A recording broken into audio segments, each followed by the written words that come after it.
તો પ્રહલાદનગર વિસ્તારમાં દેવોરામ બિલ્ડિંગમાં જે સીલિંગની પ્રક્રિયા હાથ ધરવામાં આવી આગની ઘટના બાદ તેમાં પણ કેટલીક બેદરકારી સામે આવી છે। આ તસવીર અમે આપણે બતાવી રહ્યા છીએ કે આ બિલ્ડિંગની અંદર જ એક રેસ્ટોરન્ટ આવેલી છે કે રેસ્ટોરન્ટમાં કર્મચારીઓ અંદરથી સૂઈ રહ્યા છે અને બહારથી તેને સીલ કરી દેવામાં આવી।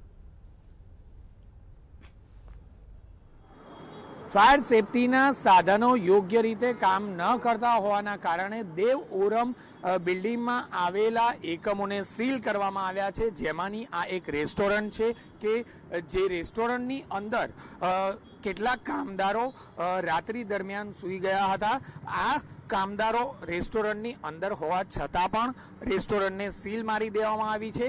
એક બે નહીં પરંતુ 3-4 જેટલા વ્યક્તિઓ અંદર રાત્રિ દરમિયાન આરામ કરતા હોવાનું જોવા મળ્યું હતું અને તેમ છતાં પણ આ દેવઓરમ સાઇટને વહેલી સવારે સીલ કરવા આવેલી કોર્પોરેશનની ટીમ દ્વારા આ રેસ્ટોરન્ટને સીલ કરી દેવાય છે। કેમેરામેન ચિરાગ રાવલ સાથે જિગ્નેશ પટેલ, TV9 અમદાવાદ।